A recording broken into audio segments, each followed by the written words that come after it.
I've heard that it's absolutely essential that you have expedition leaders once you're into the game, the Lost Ruins of Arnak. Let's explore whether that's true, and we'll check out all 6 of the new people and all of the different components you get in this expansion on Legendary Tactics.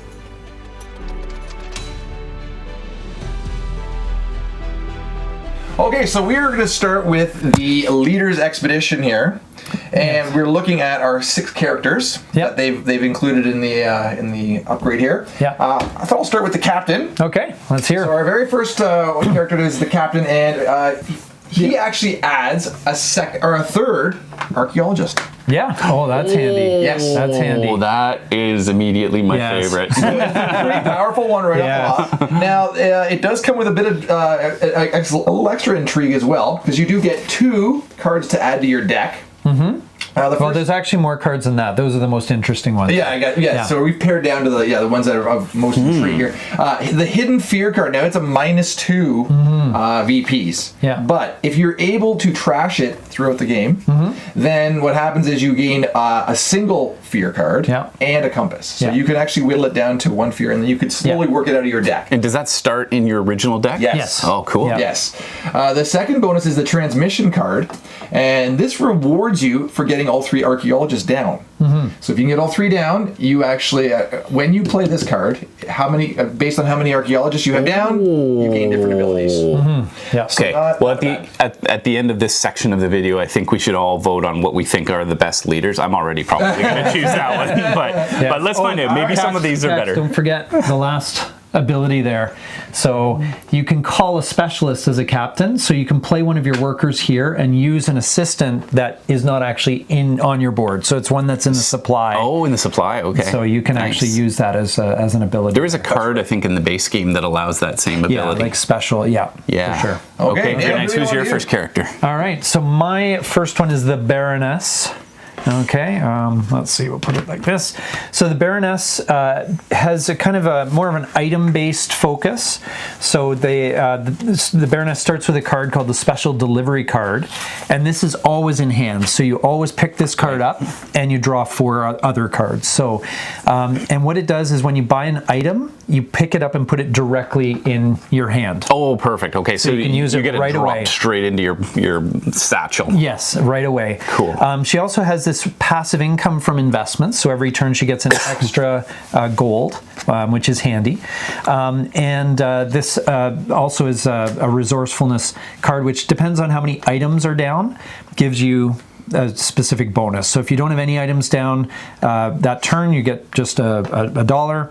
All the way up to, if you have 3 items down that turn, you can refresh an assistant. Cool. So if you're a person who likes to buy and collect and upgrade your deck and get that deck moving quickly, that's a cool upgrade. Yes. This might just be my favorite one by the end of the video. Yes. All right, what have you got there? Okay, well, I want to start with the Falconer. Okay. Oh, this is nice too, by the way. They've got on the back all of the different characters there. But so the Falconer is this sinister lovely 6 lady here. Yeah. Absolutely. So basically, you get this token here. She is essentially sending out her bird in order to go and scavenge for you. And so there's different ways to do this. At the start of every turn, it's going to move forward. If you have one of these critters, right there. Thank you. Rather than collecting the bonus there, you can just flip that and move it forward.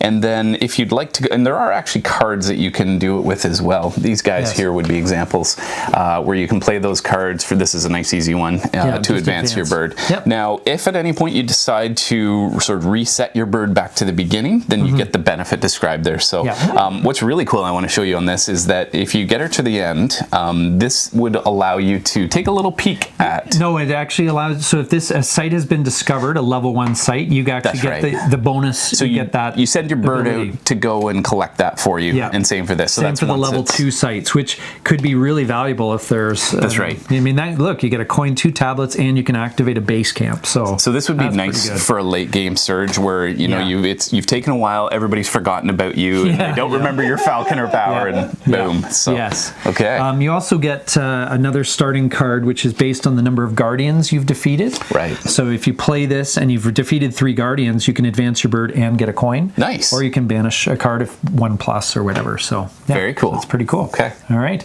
Max, you're up next. Okay, so we are looking at the Explorer. Okay. And the Explorer, strangely enough, starts with only one So archaeologist. immediately Flash's least favorite. I know. And Why would you ever want that? Well, because you do get snacks. Yes. And the snacks Snacks are pretty Scooby-Doo. basically are cards that you put into your deck that allow you to... They're tokens that you use. Those tokens. They're there. they're tokens that you use that allow you to move your archaeologist. So if you get the snack ability, Yeah. If you place your archaeologist down, Yes. then you can spend a snack and then move them elsewhere. Oh, so you haven't really lost them. You No. just have to multi-purpose them. that's right. Yeah, You well, stay yeah. where they are, but then they hop around. And there is a small cost, so this one, the first snack's It's free, free. yeah. Second one costs just 1 coin, and then you can move third your one eventually, archaeologist which comes later, in the third round. Yeah. will cost you a compass. Forgive my ignoramusness. Yes. Yeah. What is the benefit to this? Why wouldn't it be better to just have 2 or 3 archaeologists? Well, technically, it's about the same as having that. But if once you get this third snack, technically you'll have 4 actions with that one archaeologist because you place once, then you spend the snack to move them. Yeah. Then you spend the snack to move again, and then again. Oh, So okay. you actually get So slight 4 cost. actions, which is better than the captain, for example. Right. You also have this really neat scouting ability, which is if you play this card and you discover a site, you can draw 2 cards or two chits and decide which one of the ones you want to Yeah. use. So on which the main board. which site you want to? Explore. So you grab these 2 sites. You say, "Oh, I kind of like this benefit better," and you discard this one. Yeah, so Yep. it kind of gives you some flexibility with what you're looking for, Yes. and hopefully you're able to mill a little more. And the snacks can also be used on cards. Right. So you can play the snack on the card and then get the given ability here, which is Yeah. So if you place it, you can't use it. You can activate a base camp. You don't have to move your worker, but once it's placed here, you can't use it later to move your worker. It's spent. So Okay. and this one gets you a tablet and a resource. yeah, and idle actually. The idol, yeah. So I'm very curious because I know your brains are both worrying and starting to be like, which one would I take if I'm getting in Yes. there? And is there a sequence like how these are assigned at the beginning of the game? Do you think it'll be Nothing. random or just... I think it's up to the players ultimately how they want to do it. Right. But I think you'd probably want to. Well, you could try the one that looks the most interesting, or the one that you think you can win. Or arm wrestle. Yeah, Of course. absolutely, Yeah, for sure. Absolutely. Okay. So the Mystic is this one. This has a super big board, as you can see in comparison to the others, and they're really interesting character. So this one uses the power of fear.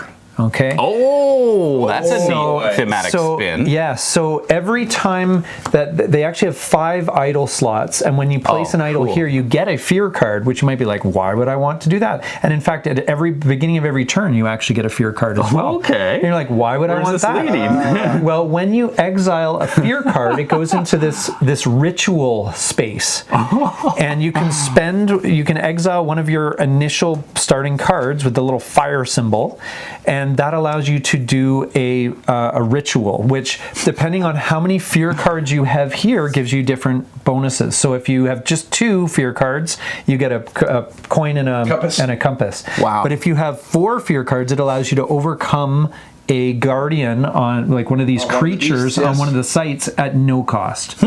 So you can say, no, I'm just going to take care of him with a ritual. I'm not So- afraid of him. Yeah, exactly. Or it can give you a discount on getting an artifact. So yeah, it's kind of a neat one. And you also have more idols to use as well, right? So you can potentially get more bonuses on this side of things. So it's a bit of an inversion. And I love how they actually turn that fear card into a positive. Yeah, Right? Yeah. So you actually reverse that. want That's a neat to, as twist. long as you Clever can spin. exile them regularly, you should be good. right, yes. And that's why you get a couple of extra abilities here. Like this one, you can spend an idol and get a trash a card, exile a card, and get an arrowhead or whatever. It feels like it would be really interesting to play, but also a very different game. Very different. You would feel, yeah. So if you're someone who knows and has played this forever, that would be a nice way to freshen Yes. the game up. Yeah, I think so. Yeah. Absolutely. Okay, we are on Last to one. least, maybe Certainly not least. This is the professor. Ooh. So the professor comes with an old satchel here, and the point The suitcase. the suitcase, yes, the rugged suitcase. And essentially, with the suitcase, at the start of your turn, you're going to get 3 artifacts set aside for you.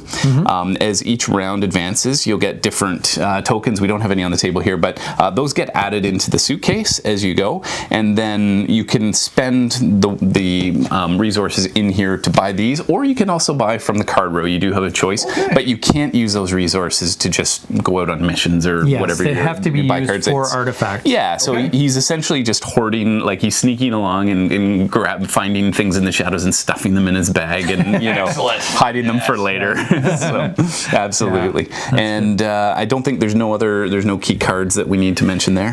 No, I mean there are certain that's basically there are a few notes on the starter cards here. Yeah, like there's the ability here to you do get some passive if you have incomes as well. I think if you have artifacts, then you get these bonuses. So yes, there is a card as well that we don't have right handy here, but it's basically a card where you, depending on how many artifacts you have down, you can there it is.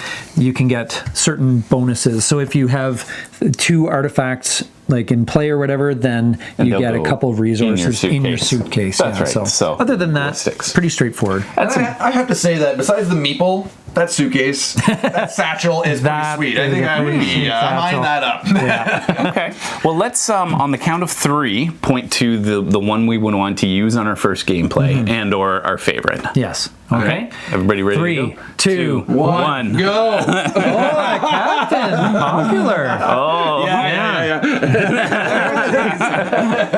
Yeah. Nice. So I love how simple it is. I love how there's just, you get an extra guy right off the hop, and really nice passive benefit, easy to learn. Yes. Right. Yeah. I would say that the Baroness with the items changes the gameplay. Like you really have to focus your game differently, and not in a bad way. Especially the Mystic as well too. The Mystic, I think, is the most interesting of the new ones. That to me is like that feels like a very different, great twist on the game. See, I would want this one because that's the strategy I like, which is getting the items, improving your deck. And I found it's really slow to get an item, get it in your deck, then draw it. Yes. And that would accelerate that process. It goes right into your hand. Yeah, that would be a really viable strategy with that. Yes, absolutely. So, fantastic. There's one more track we should mention as well. Oh yes, before we go, there you can actually try out a couple different temples. Okay, so you've got the monkey temple and the lizard temple. I'll just chat about the monkey first. So there's an artifact that is placed here. It's cost 3. And it's printed on the board essentially, and your magnifying glass has to go up this track. Or sorry, your magnifying glass has to go up this track, and your journal has to go up this track. So but when you move here, you can actually activate this artifact, but you can't pick it up. It's like printed on the board. Oh, okay. So it gives you kind of a bit of an extra kind of different route that you can take. But it's they separate the two there, and then you get that extra kind of random bonus. Could be really interesting. And that's the monkey temple. That's the monkey temple. This is the lizard temple. This has a creature here that must be overcome if you want to get past to the higher levels here. There's also a neat thing here where you can actually, there's a volcano thing here. So this will actually, you get the benefit. So once you advance here, you get the benefit of the site, but then a volcano destroys it.